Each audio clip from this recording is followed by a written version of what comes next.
mendapati sebuah arca yang diduga itu Sabdo Palon dan Naya Genggong. Ini merupakan sebuah jiwa Jawa dalam eksistensinya, dalam masa kembangannya ini.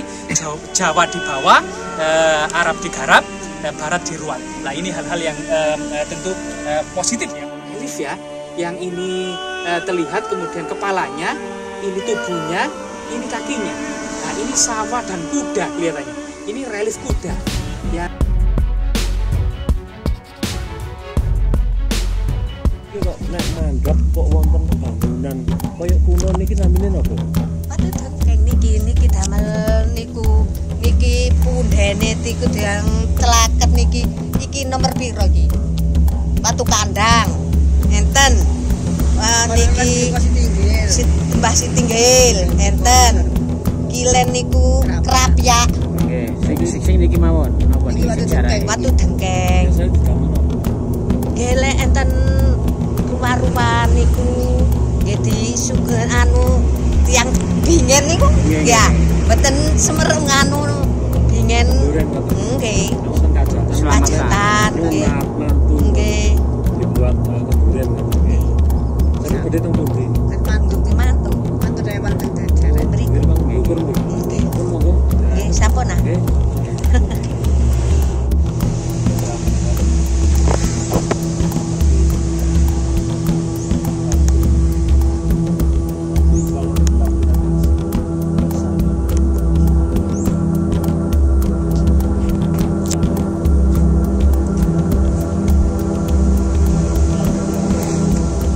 Seakan-akan memang batu ini terbentuk secara alami sekitar 2 juta tahun silam.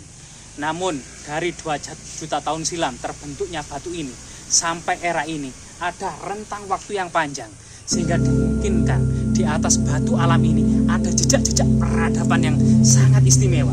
Salah satu contohnya adalah batu seperti ini. Batu yang sangat ajaib ini, yang menyerupai kapal ini, sepintas itu memang alami, tapi masyarakat sangat mengkeramatkannya, yang dikenal dengan watu dengkeng ya. Entah apa disebabkan watu dengkeng, karena ini bahasa Jawa gitu ya.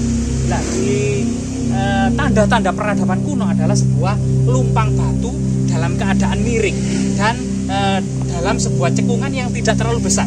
Artinya lumpang batu ini bukan berfungsi sebagai profan untuk menumbuk biji-bijian, daun-daunan maupun rempah-rempah, melainkan ini sebagai fungsi sakral, di mana pada masa lalu ada seorang pendeta Makudur itu kemudian menetapkan tanah-tanah ini, karena memang tanah-tanah ini dengan sumber mata air yang cukup melimpah, itu sebagai status sima perdikan. Diduga itu seorang pendeta Makudur kemudian di atas batu kalumpang, pada masa kuno disebut batu kalumpang gitu ya, itu kemudian menyembelih ayam, kemudian memecah telur sebagai kemudian keputusan tidak bisa diganggu gugat atau ceprot. Nah, di situ. Nah, ini lumpangnya tidak begitu lebar karena ini memang lumpang dalam bentuk persajian dan sebuah upacara magis dan sakral, bukan untuk profan ya, bukan untuk menumbuk biji-bijian maupun menumbuk rempah-rempah maupun dedaunan.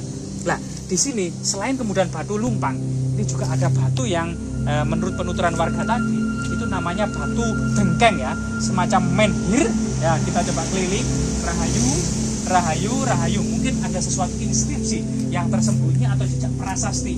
Nah, di sini ada semacam goresan. Nah, ini sangat misterius ini ya. Pada permukaan yang rata ini kita menemukan sesuatu goresan. Nah, di sini itu ada semacam lengkungan-lengkungan yang diduga ini semacam simbol simbol sawah kemungkinan ini.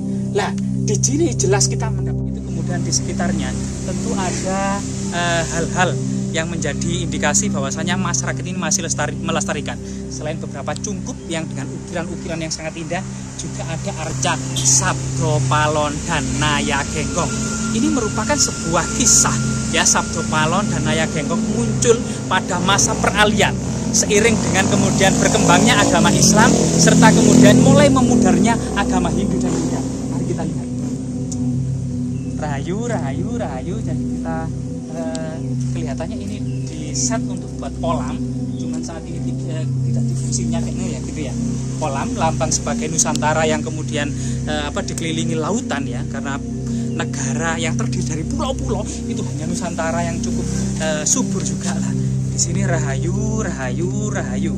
Kita mendapati selain kemudian persajian gitu ya, jejak-jejak persajian dalam sebuah wadah-wadah yang terbuat dari tembikar untuk mengingatkan sekali kembali pada masa peradaban leluhur kita. Juga di sini ternyata kita mendapati sebuah arca yang diduga itu Sabdo Palon dan Naya Genggong. Ini merupakan sebuah jiwa Jawa dalam eksistensinya dalam masa-masa peralihan antara agama Hindu, Buddha dan agama Islam. Tetapi kemudian simbol-simbol tradisi Jawa yang menyatu dengan orang Jawa atau bisa dikatakan dengan Jawa, itu adalah salah satunya adalah keberadaan eksistensinya Jawa itu sendiri adalah Sabdo Palon dan Naya Genggong. Semoga hal-hal seperti ini ya tetap lestari, juga kemudian memberikan edukasi dan wacana bagaimana kemudian Jawa dibangun dan bagaimana kemudian Islam kemudian datang, sehingga kemudian ada semacam filosofi dari masyarakat Jawa itu sendiri atas berbagai macam perkembangan ini, yaitu Jawa digawa, Barat diruat, kemudian Islam ada 3 hal. Apa itu ya? Lupa sampean. Ya itu. Yang pertama adalah Jawa digawa, Barat diruat, Islam Arab digarap. Nah ini ternyata kameramen sangat kejawen sekali mengerti. Jadi itu hal yang sampai saat ini filosofi yang untuk mendamaikan semuanya itu adalah dalam perkembangannya ini Jawa di bawah, Arab digarap, Barat diruat. Nah ini hal-hal yang sebuah relief ya, yang ini terlihat kemudian kepalanya, ini tubuhnya, ini kakinya. Nah ini sawah dan kuda kelihatannya. Ini relief kuda yang kemudian agak aus ya, tapi ini jelas kita nampak ada sebuah relief kuda ini. Nah, relief kuda dan sawah, yang artinya kemungkinan ini merupakan lambang kemakmuran yang memang masyarakat agraris pada waktu itu gitu ya. Itu sangat kemudian membutuhkan kuda untuk kemudian transportasi, sawah untuk kemakmuran, kuda untuk berdagang ke kota-kota, membawa hasil panen, dan sebagainya ini. Nah ini sesuatu penemuan prasasti atau simbol-simbol magis berupa hewan dan sawah terasering ya, sawah terasering. Nah, coba kita cari petunjuk yang lain ya. Ini penemuan yang sangat luar biasa sekali. Selain memang permukaan batu ini munduk, atau mungkin ada semacam, biasanya ada batu dakon ya, atau simbol-simbol magis yang ada di atasnya. Karena memang ternyata batu ini sangat-sangat magis sekali. Coba selain ini bentuk menhir gitu ya, memang menhir. Tentunya menhir itu biasanya ada dolmen. Dolmen itu semacam meja batu, tempat kemudian menaruh persajian. Nah, kita jadi penasaran. Inilah kita akan mendapati di sini selain menhir, di sini ternyata ada meja batu, benar kan? Nah, di sini meja batu. Meja batu sendiri pada masa lalu memang identik untuk menaruh sesaji atau persajian atau disebut dengan dolmen. Sehingga kesatuan antara menhir dan dolmen inilah merupakan jejak-jejak megalitik ya pada masa lalu. Artinya pada masa kerajaan-kerajaan kuno disebut juga kabuyutan. Sedangkan dalam kitab jangka serat Syekh Subakir itu kemudian disebut agama Kapitayan, yaitu agama asli Nusantara sebelum datangnya agama Hindu Buddha ke Nusantara. Abad pertama Masehi itu datangnya agama Hindu Buddha, sedangkan peradaban ini jauh lebih tua, yaitu antara 1500 sebelum Masehi sampai 500 Masehi sampai awal Masehi. Ini bentuk-bentuk peradaban adalah batu besar, sebuah menhir, sebuah dolmen, sebuah kubur batu, sarkofagus, lumpang batu, dan memang identik dengan peradaban Neolitik megalitik, artinya masyarakat bercocok tanam. Ini juga disebut juga dengan zaman perunggu.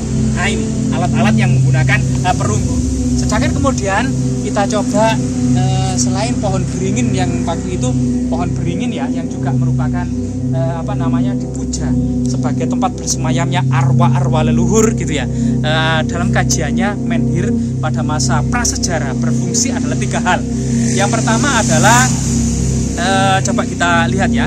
Yang pertama adalah menhir itu ada untuk sebagai pemujaan kepada arwah leluhur, di mana kemudian arwah-arwah leluhur ini masih memberikan manfaat atau kemudian bisa menolong ya orang-orang yang masih hidup atau keturunannya ini dalam bentuk arwah leluhur ini. Yang kedua, fungsi menhir itu sendiri adalah untuk mengikat binatang kurban sebelum disembelih. Biasanya itu kerbau. Setelah itu memang di daerah ini biasanya untuk pertemuan para tetua desa, musyawarah desa. Nah, disitulah kemudian ada 3 hal dalam hal ini. Ya memang jejak-jejak peradaban ini harus tetap lestari ya. Terutama di sini memang ada sebuah lumpang batu, simbol keabadian jejak leluhur yang ada di atas batu. Karena kalau di atas bambu, di atas kayu, di atas kulit, di atas rotan, di atas dedaunan atau kain, tentu semuanya sudah lenyap. Karena peradaban tropis memang sebenarnya tidak hanya dari batu, melainkan banyak ditopang oleh kayu, rotan, bambu itu, kain, kulit binatang dan lain sebagainya secara tulang-tulang. Namun leluhur kita memilih batu agar anak cucu kita kelak itu bisa menyaksikan peradaban yang telah ditorehkan oleh leluhur dalam menata masyarakat Nusantara yang sangat luas ini, agar makmur, agar kemudian damai, agar pertanian kemudian dengan riang para petani membajak sawahnya, dengan riang dan damai para pedagang melakukan aktivitas perdagangannya. Semoga tetap lestari. Jasmira, jangan sekali-kali melupakan sejarah. Ini bisa enggak? Terus.